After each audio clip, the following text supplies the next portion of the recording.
Hello and welcome to a Voices of the Vic podcast with me, Ben Aiton.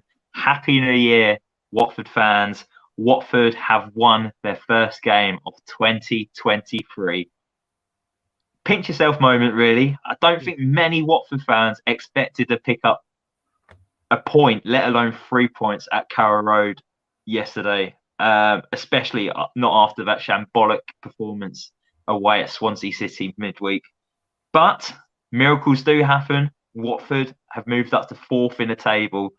We are now 11 points behind second place after Sheffield United only managed to get a draw yesterday with Queen's Park Rangers. It was in the last minute, so we was unlucky, but we couldn't close that gap down to 9 points. But like I said, miracles can happen. Let's see if Watford can have a decent transfer window and maybe things will get a little bit rosier at Watford Football Club. But then again, a victory just papers over all the cracks that are actually happening at Watford Football Club. And we'll probably touch on that a tiny weeny bit in this podcast. Not too much because there was positivity yesterday. So we will mainly chat about that. But I am joined by Mr. Mike Duffy, who was actually at the game yesterday. Mike, how are you doing? Is your voice all right? I'm doing very well, thank you. Yeah, it's been. I can't believe the Christmas and New Year period's over. All that build up and then it just comes to an end. And I was back at work today, but yeah, a little bit of good news going into the back at work today is obviously seeing the Golden Boys unexpectedly win 1-0 yesterday. But yeah, the voice is fine. How's your New Year been, Ben? All good? Yeah, well, no complaints. Well, apart from James has popped up from Watford Way saying "Come and you on," and I popped it up as a banner on YouTube page, so I can't get my words out. So he just reminded me that I actually recorded with him in the new year. And it was a terrible start of the year. Me and James had to do a review of the Swansea City games. It was terrible to do it. But luckily, Watford picked up 3 points yesterday at Norwich City. So it made work easier today. I know lots of people went back to work Tuesday, the 3rd of January. You and me were two of those, Mike. But we went to work with a smile on our face today. And it's because of a masterclass that Slaven Bilic pulled together. I'll put it down as a Slav masterclass yesterday. It was difficult from Slav from me off, wasn't it, Mike? Because injuries going into that game, I think there was 11 Watford players out injured at that point. If you haven't watched the game, we might do some spoilers. We're up to 14 injured players now after the 3 injured players yesterday. But yesterday, Watford picked up their 7th win out of the last 8 games against Norwich in the league. Is really good. I think Norwich hate playing Watford, don't they, Mike? Yeah, it's we're become a bit of their bogey team, to be honest. Like you said, It's nice to have one of those because we don't have many teams where we do consistently play well. I think Newcastle used to be one that we always got good results against. I think it'll be a struggle going forward, but Norwich is that other side where you turn up against them and you do fancy them. Although yesterday was a different outcome, wasn't it? You going into the game, you actually attended the game yesterday. What was your thoughts heading into the game?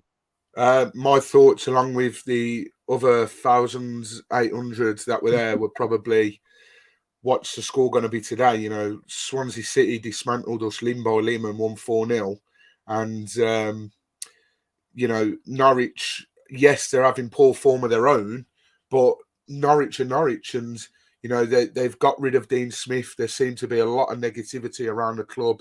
So whether this new chap, that sort of interim manager, Alan Russell, I think his name is, whether he's sort of installed a bit of a new manager bounce. You know, they drew 1-1 against Reading. I think they were quite disappointed with that result, but it sort of stopped the rot of losing so regularly.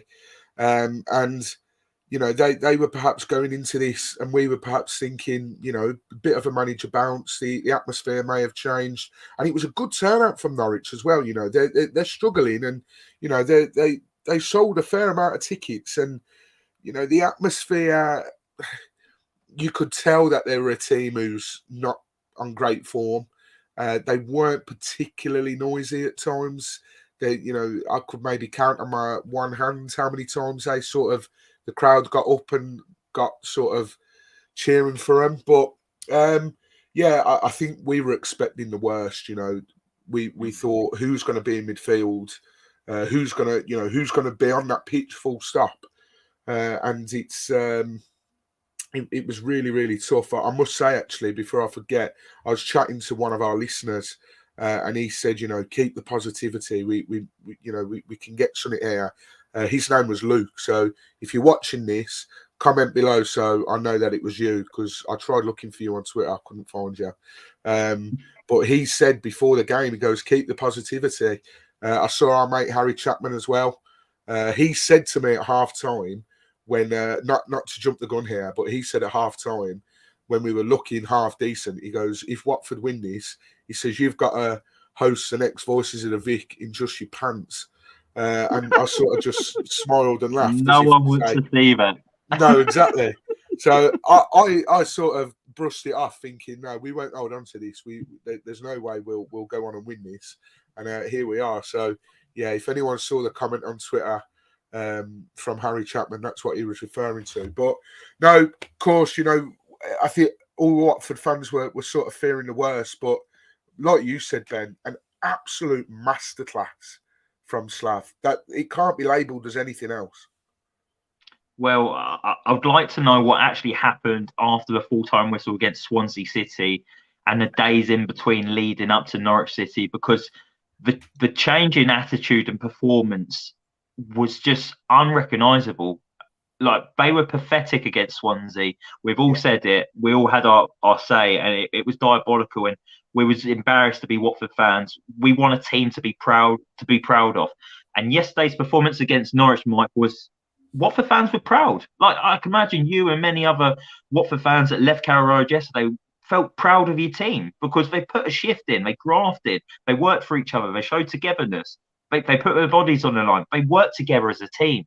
And they got a result when it wasn't really in our favour at the start of the game, with all the injuries leading up to it, and then even to have to deal with 3 extra injuries during the game. It was fair play to the players. I said last week, they've got to show bollocks now, because last week they didn't care.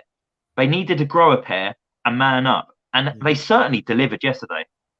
Yeah, and I think I want to point out something that Slav said in the press conference after the game. And he said that he thought that up until 3-0 against Swansea, that the players, not all of them, but players were fighting for each other. I mean, I beg to differ. I don't think they were.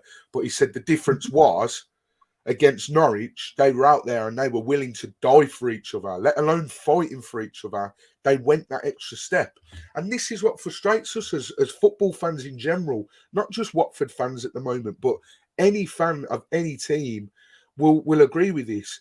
That is what you want from your players week in, week out. You want players that are going to look like they care, look like they want to play for the shirt. Like, I want to point out Mario Gaspar. He's come under a lot of stick. He plays, obviously, he's a right back, out and out right back.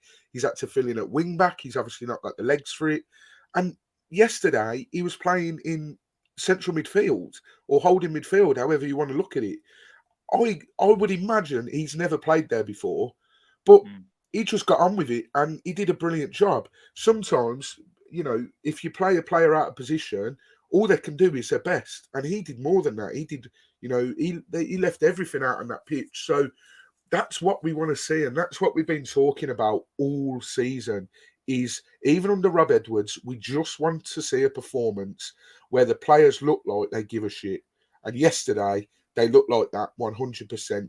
Even after the injuries, Davis, I thought, was superb, did everything but score, got himself into a good couple of positions, tested the keeper a couple of times. And then when he went off, collective groans from the Watford fans. 1, to say another injury, and 2, oh my God, it's Keenan Davis. Me and my brother were sort of saying, what now? Like, we're screwed. He was our sort of main outlet, carrying the ball, coming deep, winning the ball, doing what Keenan Davis does. But the fact that we lost those players to injury, but we still kept going and we still was in the game. And then we went and broke and got the winning goal. So it's been a long time coming, and that should be the bar of the performances. They should look like that every time they go out.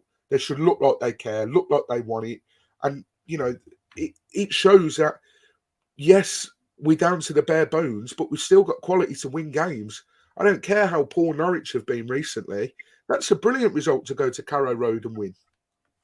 Especially after the defeat that we had against Swansea. And it wasn't just that defeat, it back-to-back defeats. We lost to Millwall a few games prior to that as well. I think the World Cup break really came at the wrong time for Watford. We were starting to get a bit of momentum. You'd think we'd come back, get some players back from injury. It went the other way. We've actually picked up more injuries since the international World Cup break.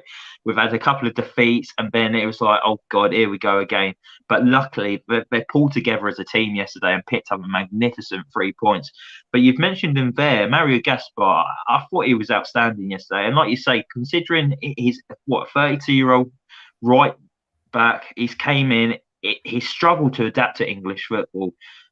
He came in straight away. He didn't look up for it. They took him out the firing line. He was on the bench for a few times. He came in for a start against Cardiff City when I think Kamara was out suspended, and did a really good, solid job. And then he found himself back on the bench. And whenever he's been involved or came off the bench, he still doesn't look cut out for that right back role. His legs is gone, hasn't it, Mike? But that central midfield role, I thought he was fantastic. He was breaking the play up, getting stuck in. He was unlucky that the ref didn't give a red card to the Norwich City player, because that was a horrible challenge on Mario Gaspar in the first half with his studs showing in the challenge. And Mario Gaspar went chasing after the refs to try and see why he didn't send him off. But Gaspar, he even created an opportunity. Like, he was progressive with his passes. He thread a ball through to Keenan Davis. He did a couple of step overs, got it onto his left foot.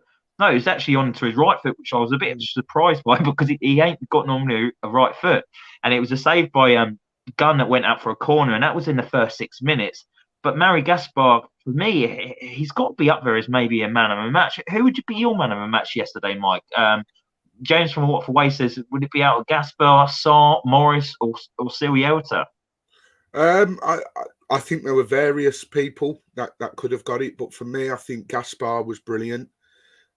He's really showed his experience. That is why considering he was in a midfield too with Bacuna as well, and shout out to Bacuna as well. He's got a lot of stick. I've given him a bit of stick as well, but for him to be in a midfield partnership with Bacuna, going to Norwich and winning with a midfield two of Bacuna and Mario Gaspar, we should start doing the lottery numbers, mate.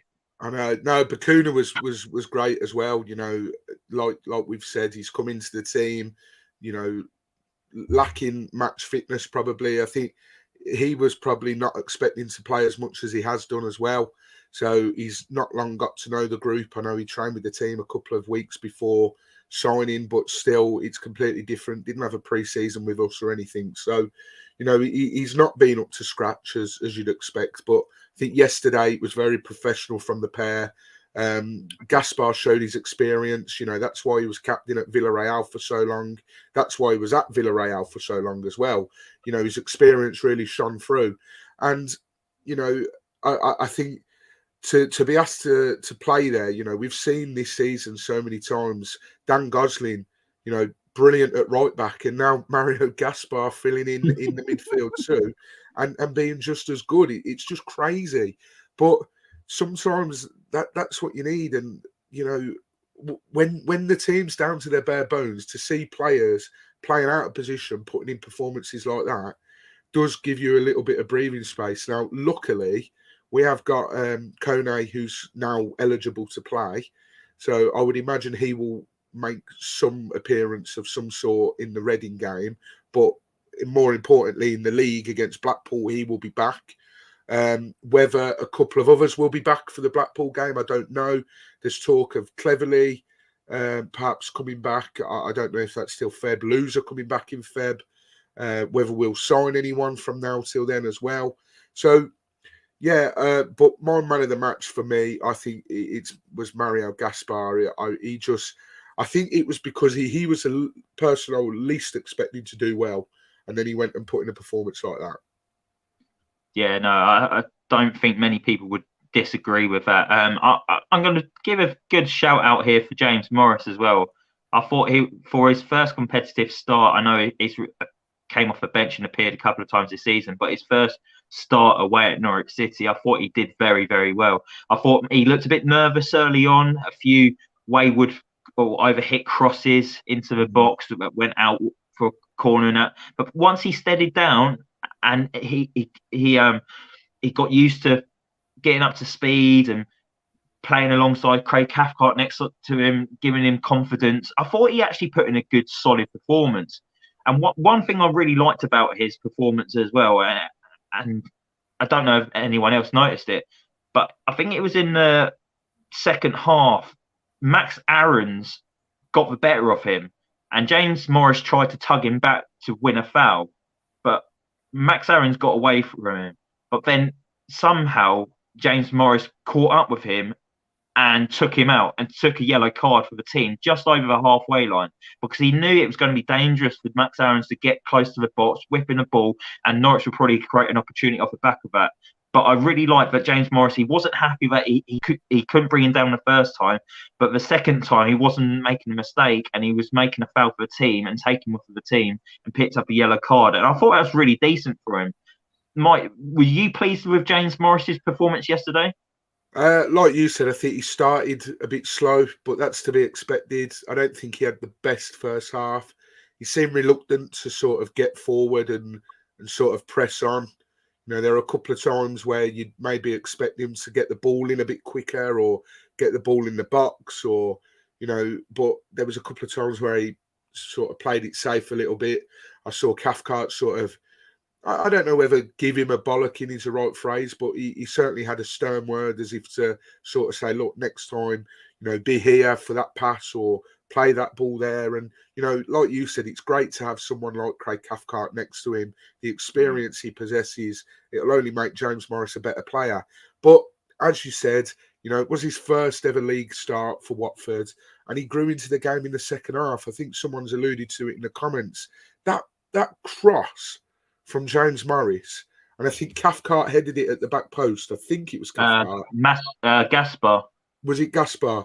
And I mean, from where we were sitting, it looked like it was a terrible miss, or our players got in the way of each other. I watched it back when I got back from the game last night, and it was a brilliant save from Angus Gunn, and then I think Gibson blocked it on the line. So, you know, hats off to the Norwich goalkeeper and defender there. But a brilliant cross from Morris. And I thought, like you said, he grew into the game in the second half. And, you know, who knows what can happen for James Morris. He, you know, would I start him against Reading? Yeah, why not? Give him a chance. You know, we might not have much choice as to who we can pick and who we can't pick. But, yeah, I was delighted for Morris. You know, you could tell he was buzzing. When they all come over at the final whistle, you know, to see the young lads there taking it all in was brilliant to see. They, you know, they were delighted, and James Morris deserves plaudits. Although he started slowly, I thought he grew into the game. Yeah, minutes are great for their development, and it's the only way we're going to learn, isn't it? But to pick up 90 minutes away at Norwich was fantastic, and I imagine he's probably going to get close to 90 minutes away at Reading in the FA Cup this weekend. But yeah, fantastic cross into a box that he provided in that second half, but it was unlucky that Bakumbayo couldn't get on the end of it properly, maybe. And I saw a lot of people slating Bakumbayo on Twitter, and I don't know what it was like in the stands in that away end, where fans getting a bit frustrated with Bayo, because obviously you had Keenan Davis in that first half, and the ball sticks to him. Defenders bounce off him. I think Bayo takes too many touches, doesn't he? I don't think he could trap a cold, let alone the ball. And then, but inside that box, he's a pouncer, isn't he? He gets on the end of absolutely everything, and that's when he looks dangerous. But outside the penalty box, I think it's Bambi on ice. What was the feelings in the away end towards Bakumbayo prior to his goal? Yeah, I think he had a poor game other than scoring the winner. Simple as that. You know, every time he touched the ball, he He took too many touches. He didn't make the right pass. He didn't take the ball in very well. You know, whether we're so used to Davis being brilliant sort of receiver of the ball and, you know, looks after it so well and a great traveller with the ball as well. And then to go to, you know, from that to Vacuum Bio, you know, it's just chalk and cheese. It really is. But, you know, he had a poor game, but he went and scored a winning goal. And that's not the first time he's done that. I think someone said that if without his goals, we'd be somewhere like 14th or 15th. Obviously, he scored the winner against Middlesbrough, scored the equaliser against Rotherham. I was there for that as well. So I've actually seen more Vacuum Bio goals than I have João Pedro goals live this season. And then he scored one of the 4 against Stoke. But, you know, fair play to the lad. You know, he like you said, in the box, he's there at the right place, right time. And, you know, 5 million, if he can do that another 4 or 5 times this season, 5 million might not be a bad sort of price after all. But I think other than that, he had a poor game, and I think he knows that. He got off the hook with scoring a winning goal big time. Yeah, no, I agree. £5 million. He's got his 4th goal of the season, albeit most of his appearances have been from the bench. So his minutes per goal ratio is probably not too bad. But he does also love playing in that black and white striped shirt, hasn't he? I think the majority of his goals, if not all the goals, have came in that shirt. But he did grab the goal that won us the game. It was a superb pass from Yasser Espria that set Ismail Assar away.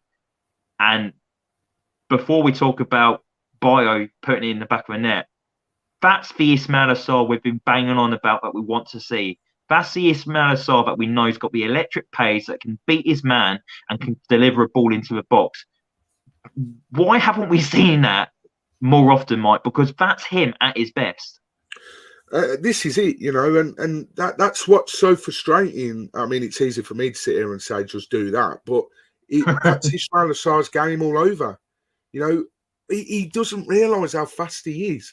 He rode the challenge really well as well. I can't remember the fella at right back who McCallum, is it? Him down. Yeah, that's it, McCallum. I think he was the lad that scuffed the ball as well when we won it back.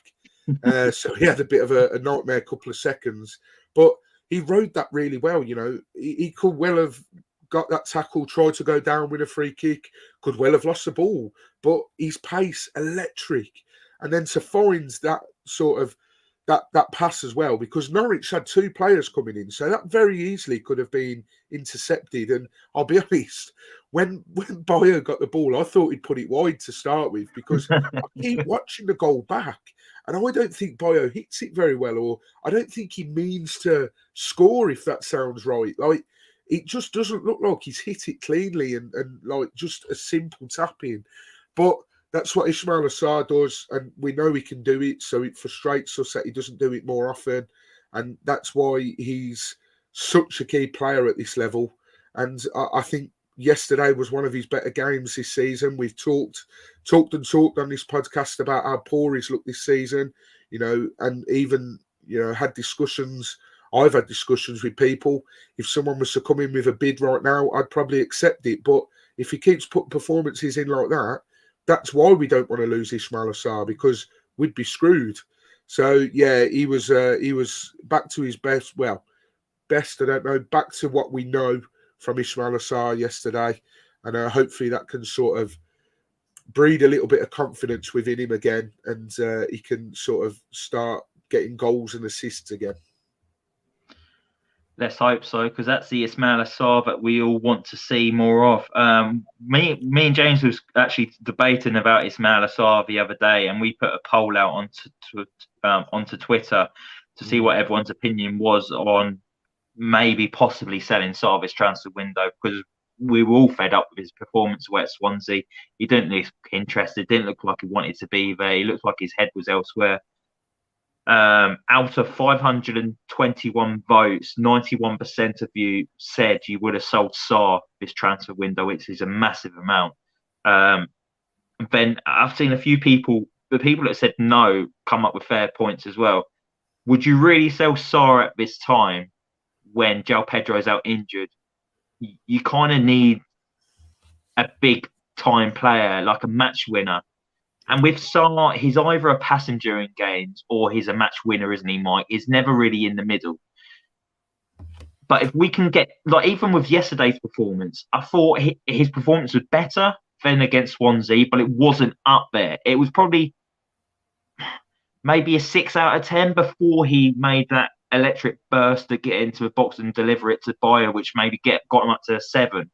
So there's still room for improvement. But what would you do? Because we haven't asked you this opinion on this, Vala. So would you look to maybe cash in on him at the moment? If someone come in with £20 million, I would probably say, yeah, thank you very much. You know, you've been a great servant to the club. Could have gone at the, you know, when we got relegated the first time round, could have gone to Liverpool, would have been playing Champions League football. But, you know, fair play to him. He stuck with us and he was a key part of us getting promoted straight back. But he's just been too inconsistent this season, and I think that's frustrating. And, you know, one week you look at him and you think, well, if someone offered us 20 million, I'd probably take it. Then other weeks you'd look at him and think, well, no, this is why we need to keep hold of him. But I feel like those weeks haven't been as regular as they have in previous seasons. Obviously, you know, to be, you know, obvious about it at the moment with the injuries we got, then absolutely no, I wouldn't. But, you know, providing that everyone was fit, then I would say if someone was to come in with a bid, yeah, thank you very much, and make sure we reinvest the money. It's quite clear that the Pozzos are preparing for life without Sarr. Whether Martins was bought with that view of Sarr leaving. This Ferreira that's come in, although I'm led to believe he's more of a right wing back, he's an attacking fullback as opposed to a winger. But he can play on the wing as well. Whether he's sort of come in with that view as well.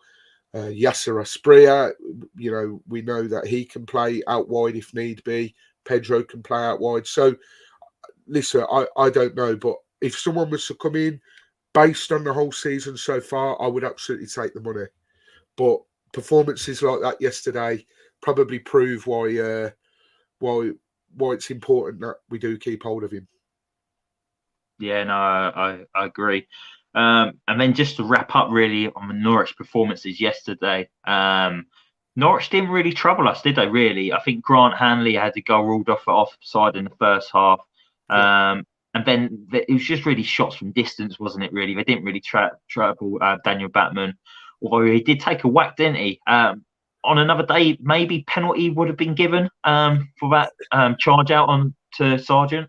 Yeah, do you know what? At the time, I thought Sargent had caught, like, I just thought that it was, you know, they'd both tangled together and, you know, that ball was in the air forever. I thought, come on, just drop into the net already. I thought this is going to go in. But I watched it back and Batman fully cleared him out. I don't know why he hasn't given a penalty there, but you take the rub of the green sometimes. There wasn't too many. I know Ben Gibson made a big deal out of it for them, but there wasn't too many complaints from the Norwich players. But yeah, like you said, shots from distance, Batman didn't really have much to do. Another clean sheet as well. I think that's 11 for the season, which is brilliant. So, yeah, you know, Norwich didn't really trouble us. I think their fans were very, very unhappy come full time. There was a lot of boos. And, you know, there was 9 minutes added on, right, which my heart was in my mouth, the longest 9 minutes of my life. And I kid you not, as soon as we scored, half of their fans started walking out. And, like, even when the 9 minutes was held up. Very familiar. Yeah, exactly. Even when the 9 minutes was held up, you know, you expect, you know, yes, come on, you know, 9 minutes. We've got 9 minutes to get it. Long time. But they were leaving in their hundreds. And I turned to my brother, I said, I can't believe they're leaving like this. Like, I know they're not doing very well, but there's 9 minutes left. Anything could happen. They were throwing the kitchen sink at us. But like you said, didn't really test Batman enough. Your man had that free kick at the end. that hit the sort of the bit where that hit the woodwork, and oh god, that again, my heart was in my mouth, foot that was in. Every time the ball come in, I thought, right, here we go, just get ready for them to equalise. But no, with the defence stood tall, and another clean sheet. Yeah, another clean sheet, and I'll put that down to maybe the Chile and Maldini returning back to the back line. Francisco Siriota came back. Watford reverted back to the back five, wasn't it? It was Cathcart, Cabaselli, and Siriota. I thought all three of them was actually really good. But Cabaselli was pressing his men very well. Siriota was winning everything in the air, and Cathcart is just Mr. Reliable in that back line. So big shout out to Cabaselli as well, because I've, we've sat on this podcast, we've said, we've had him on the pod. He's a great guy. We didn't like some of the stick he was getting, and then, there was warranted for what people were saying because he's been really poor. I think yesterday was one of his best games for Watford in a long, long time. He was on the end of everything. He was pressing. He was getting forward. He was winning everything in the air. So hats off to Cabaselli. I just wanted to point that out. I want to say something as well, and it might be a bit unpopular because I know how people feel about Cabaselli and that. But I actually think he's been one of Watford's better defenders in maybe the last few weeks. I think his performances have improved, and it's not gone unnoticed. And yeah, hats off to him. I just hope the injury isn't too bad for him. I saw him walking over and clapping the away fans, and didn't look like he was in too much discomfort. So hopefully, it was a slight hamstring injury, if you can have a slight hamstring injury. So yeah. But Mike, that injuries do continue to mount for Watford Football Club. Kalu, Keenan Davis, and Cabaselli was all the latest ones yesterday. All went off with hamstring injuries to make it 14 injuries at the club now. The list of players is ridiculous. Sky put it up on their TV yesterday. So we've got, at the moment, it is João Pedro, ankle, Hamza Chowdhury, knee, Hassan Kamara, suspended, Edu Kiembe, calf, Dan Gosling, Achilles, Imran Louza, broken ankle, Raymond I, hamstring, Courtney Hawes, knee, Tom Cleverley, Achilles, Tom Deli-Bastru, ankle. Just quickly, best wishes go to Tom Deli-Bastru. How unlucky is that guy? It never rains, but it pours for Tom Deli-Bastru in a Watford shirt, and I just wish him a speedy recovery. He gets no luck at all on a football pitch, so hopefully you're back soon, Tom. Ken Sema, hamstring, Samuel Kalu, hamstring, Keenan Davis, hamstring, Christian Cabaselli, hamstring. I've never seen anything like this in football, Mike. This is like that. That's a starting 11 and 3 subs, all injured. What's going on? Well, I think from what I've heard, my brother mentioned this, so shout out to my brother. He said that a few West Ham fans had said that it's Slaven Bilic works his players very, very hard. Now, you could obviously point a lot of fingers in a lot of directions here, but it might be something to do with how hard he's working them in training, and they're just not conditioned very well to it.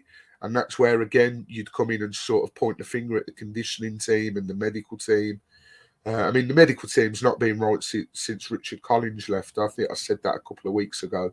He was brilliant, and I think it ended quite sort of messy with Watford and Richard Collins. I think ended up going to a court of law and all of this. So, he won't be returning anytime soon, unfortunately. But, it would be interesting to see if that was the case with West Ham, and if there are any, on the off chance, any West Hams that stumble across this clip, then, if they can let us know, that would be interesting. But there have been a few murmurs that it could be to do with how hard that Slav works them. But either way, Slav said he's never seen anything like this in his time as a player and as a manager. So, and I've not seen anything like it. I don't know if you saw, actually, on my personal Twitter, I was on the train home yesterday. I was scrolling through. Obviously, there was a lot of other championship games. I saw a Birmingham City fan list 8 God. players who were injured and said, we've got such bad luck of all these injuries. And I was like, oh my God. I retweeted it. I said, I'd kill for 8 injuries at the moment. Like, they're moaning about having 8 players injured. And to make things better, one of them, somebody commented back saying, oh, is such and such injured? And he was like, well, no, he come back today, actually. And I'm thinking, so he's not even injured. So it's 7 players that you've got injured and you're moaning about it. Like, you know, it's it makes you laugh. But, yeah, it's crazy. And I'm just glad it's the FA Cup weekend. Maybe a couple of them, a little niggles that they're carrying. We don't have to worry. I think it will be a 3rd place side that goes out against Reading. I'd love to see a couple of the young lads play. Adrian Blake, James Morris, Hamer maybe. I think Okoye might be injured. I know he's not on that list, but he's either injured or on the way out on loan, as you'll probably mention in a minute. Sorry if that spoiled it, man. But yeah, it's crazy, this injury crisis is. But just think, Ben, when they all come back, what a squad we're going to have. Yeah, I think it would be a dilemma for Slaven Bilic to actually fit them all into a team and to get that chemistry right again. I don't know if you saw yesterday during the first half, I put out a tweet through the Vic, Voices of the Vic Twitter page saying, breaking news, Watford have applied for building permission to extend their London Colney treatment room, because it's just getting ridiculous. And I don't think we'll be able to fit everyone in there soon. Because those beds that they lie down on is quite big in itself, and I don't think you can fit too many of them in one room. So it'd be interesting to see if we do get building permission granted. But yeah, like you've already alluded to, Mike already, Watford have agreed a deal to sign Benfica's João Ferreira for a fee in the region of £2 million. The right back is in Hertfordshire now to complete his transfer. A contract until 2027 has been agreed. He will compete with Jeremy Ngakia and Mari Gaspar for right back position under manager Slaven Bilic. Watford also see him as an option for the left back position. Bilic has had his say on Ferreira. He had an interview with Andrew French earlier, and he's gone on to say he's a good, talented young player who is mainly right-sided defender, which gives us options. Right now, that is what we need. Watford are a club that likes to find young, talented players, and this boy is that.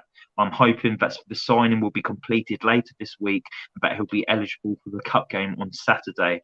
There's plenty more work to be done on the paperwork side, things like work permit. But he's had a chance to talk to him, and he tells him that he's fit and ready to go, and he's hungry and wants to play. Mike, possibly the 3rd transfer for Watford this winter period, following Ismail Akone and Mateus Martins. Obviously, you don't know much about him because he plays in the Portuguese league, but do you reckon it'll be a decent signing, or is it's going to be good competition for that right-hand side? I think we need it. I think we need someone that can play there out and out. You know, Kamara, is he perhaps showing he's becoming a bit of a liability? Are his eyes elsewhere now that he's got his move to Udinese? Is he perhaps thinking, well, you know, it's Watford. Yeah, you know, I'll do my best, but not really asked whether we go up or down because I'll be at Udinese next season. Sounds harsh, I know, but sometimes loan players don't give as much as they should. And Ngakia, from what I've seen, again, sorry if anyone's an Ngakia fan here, I don't think he's cut out, which it's crazy because he was such a key player that first season back in the Championship. So I think we need someone at fullback. I mean, we need anyone at the moment, bloody hell. But I think we need competition at the fullback areas. And it sounds like this guy could be a really good addition. And he's from Benfica, and Helen Acosta worked in the Benfica Academy. So maybe that's one of the first sort of products of the Manga and Costa partnership. Obviously, someone she knows very well, I would assume, and hopefully we can trust their judgment after they've done a brilliant job where they've been previously. And hopefully this new chap comes in, hits the ground running, and we'll all be lapping it up. Yeah, I didn't actually realise that Helen Acosta was actually a coach in the Benfica academy as well, during like 1997 and some 2000 year, which I was actually surprised by. So she obviously knows the club very well, and she's going back to knowing what she knows. Obviously, she's Portuguese as well, so that's going to help as well. But Bilic was also asked about other signings as well, and he said that we have some players who we can't count on for the next 4, 6, 8 weeks. That means if the club wants to achieve its goals, we have to be active in this transfer window. We've already been active, and we'll have a couple new players who will be eligible for the cup game at Reading, but we will need more than that. There's still more business we need to do. As I've said before, I think the priorities are midfield and on the flanks. Reassuring words, Mike? Yeah, he also said, I don't know if you've seen the clip, he was also talking about other players, and then he went, shit, we have no striker, now Keenan Davis is injured. So it was like the penny dropped that we also need a striker because Keenan Davis is injured. And hamstrings aren't, unfortunately, something you can get over in a week. Hamstring tear, strain, whatever it may be. Probably looking, I don't know, 2, 3 weeks, 4 weeks. I don't know. I'm not a physio, but I just know that it's not something you can get over in a week. So I wouldn't expect to see him against Reading. Maybe Blackpool would even be too soon as well. But and in need of a striker, get on the phone to Peterborough. I was in Peterborough yesterday. Mr. Potso, if you're watching after Ben called you a knobhead last week, seeing if you're getting an apology. But if you're watching, I was in Peterborough yesterday, mate. I could have swung by Peterborough's ground and had a chat, got Johnson Clark Harris for us. But yeah, I think we need a striker. You know what, mate? You throw me right under the bus. I thought I got away with that last week. I've had no comments on it. I've not been blocked by Watford Football Club or anything, and then you just throw me under the bus there. So if it goes downhill now, Mike, it all falls at your feet. But you say a striker. Would you take Emmanuel Dennis back? Rumoured, possibly, with a deal. Let's talk about Emmanuel Dennis quickly. He's joined Nottingham Forest in the summer from Watford. He's not really got the game time. I don't think he's what Steve Cooper wants or needs, because let's be honest, City and Forest, they oversigned players this year. They basically signed 2 starting 11s, with Emmanuel Dennis being one of them. Now they're going to have to try and find a 25-man squad and offload players, and Emmanuel Dennis is going to be one of them. He can't join another European side or Premier League side because he's already played for 2 clubs already this season, being Watford and Nottingham Forest. If he wants to join another side in this period, it would have to be another side that isn't in Europe, i.e. like America or Saudi Arabia, those kind of clubs. But he would be able to play for Watford again if Watford wanted to sign him, because he played for him at the start of the season. It's a bit messy. I hope I explained it. So there is a possibility that he could come back to Watford. I believe that all the parties involved are aware of the situation. So Dennis is aware that he could maybe come to Watford. Watford are aware that they could maybe get Dennis and he would be eligible to play. Is this a deal? If it's worth doing, and if there is a deal there, would you get it done, Mike? I'm proper on the fence with this one. I really am. I think he was great for us, but then at the same time, it was well documented that the dressing room openly celebrated when he left because he was a character. He was an ego. Do we need that at this moment in time with everything going on at the club? Absolutely not. But to play devil's advocate, do we want someone that scored 10 goals for us in the Premier League last season and looked like he wore his heart on his sleeve whilst playing for the club? And we got the best I'd imagine Club Bruges will probably say that they got the best out of him, but we compared to what Forest have got, we got much better out of him. So I'm proper on the fence. Like, I think I would take him back now that Keenan Davis is injured. But there's room to be sort of a little bit pessimistic about it, and I could totally understand why people wouldn't take him back as well. But I think with Davies being injured, then yeah, I'd take Dennis back. Yeah, it seems like it's a bit of a reunion at the moment with all these ex-players linked to coming back with us. Yeah, well, I'm the same as you. When I first heard about it, I jumped on it going, yes, I'll take him back in a heartbeat.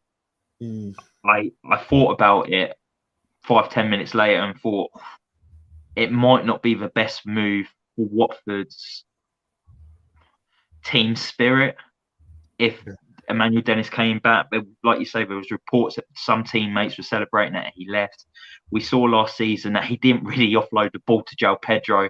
We've seen João Pedro flourish this season. Would João Pedro be a bit upset that Emmanuel Dennis returned back to Watford because he would now know that he wouldn't get the ball to him as often? Because Dennis just held on to that ball and it frustrated a lot of people. But Dennis guarantees goals, and goals get you promoted. So you got to weigh it up. And yeah, I'm not too sure. I'm the same as you. I'd sit on the fence with this. If it happens, I'll get behind it. If it don't happen, I'll respect it and be like, there's probably better people out there we could maybe approach and might fit into how we want the environment to be in the dressing room. Because I don't think Dennis would actually help it. I think, if anything, he might make it worse. We want to get rid of the bad eggs, don't we? And maybe Dennis, I know we've talked about attitude problems before, and we've said that we couldn't really see it before, but maybe behind the scenes, was he a bad egg and Watford have got rid of him now? Who knows? But yeah, you've alluded to it, Mike, so we'll talk about it very briefly. Lots of reunions are being talked about at Watford. Before we started recording, Abdoulaye Doucouré was mentioned. I don't think this is a goer. It doesn't look like it's a reliable source, but they've basically said that Doucouré is wanted by former club Watford, who could make a loan offer with a obligation purchase clause should they be promoted to a Premier League. I don't see this one happening, Mike. Do you? No, I think it's come off the back of Silva wanting Doucouré again at Fulham, because I think there was a deal which broke down. So, and I think Doucouré's been a bit frozen out at Everton. I know Everton are playing now. I don't know if he's playing. I don't think he is. But I mean, I'd absolutely have him back 100%, but I just can't see it going anywhere. A bit like the other midfielder we've been linked with.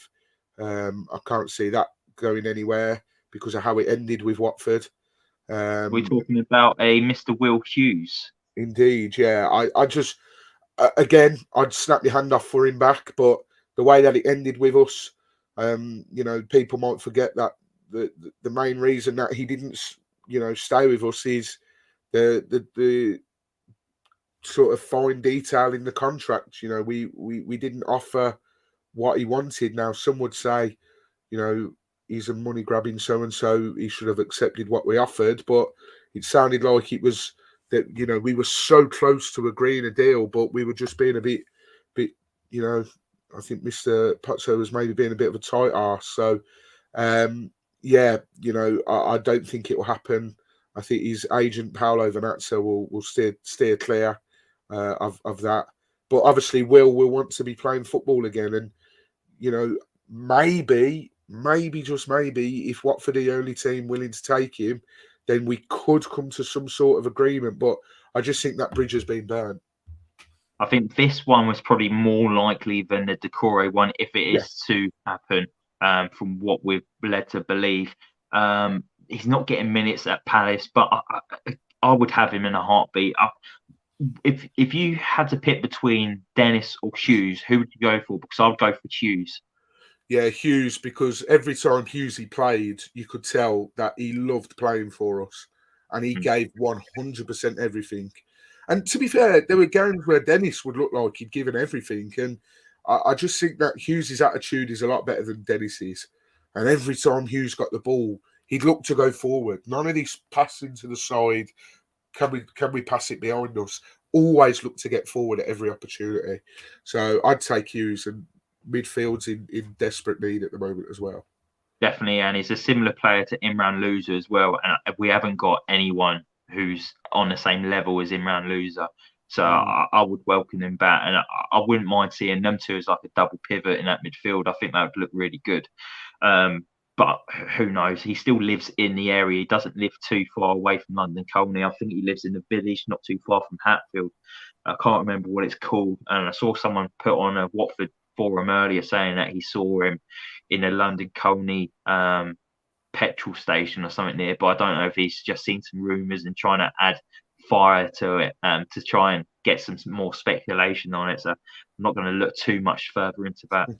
But before we wrap it up, Mike, a lone player, Shaq Ford, on his debut scored in the last minute to rescue a point for York City in their 2-2 draw away at Gateshead. We spoke about him a few times this season. Good that he's going out on loan, isn't it, Mike? And obviously he came off a bench, got 20 minutes under his belt yesterday, and he got the last minute equaliser. That would be brilliant. Great way to start his professional career.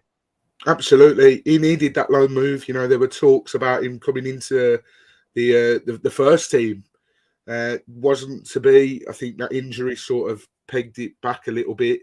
And, you know, brilliant goal as well. If you've not seen it, it's over on York City's Twitter page. I'm sure it's probably on your Instagram as well. And what a way to start your debut. And fun little fact, the guy that scored York's first game, I used to go to school with him. He was in the year above me, Mitch Hancock's, ex-Blues player. Used to sit behind him in assembly. So there's my claim to fame. The guy that scored York City's first goal against Gateshead. But no, in all seriousness, I think perfect level for Shaq, and hopefully first of many for York. Yeah, let's hope so. But yeah, we'll wrap it up there. It's been a great start to 2023 for Watford. Great start for Shaq Ford as well. And a great start for Voices of the Vic. I think we've picked up 3 more followers. Mike, are we going to get to 300 followers by Christmas this year? I know yeah, Christmas 2023. 300, come on. Yeah, we're edging closer, and I'm sure we'll hit it soon. If you like this video, don't forget to like it, leave a comment, and if you're new to the page, don't forget to hit that subscribe button. Me and Mike will be back soon. I'm not too sure if we'll do anything for a Reading game. If there's transfer news or something, or more news developing, we'll maybe come back and do a quick video for you. But if not, we'll be back to do a review of a Blackpool game, which is in 2 weeks' time. Stay safe, everyone, and come on, you Warns.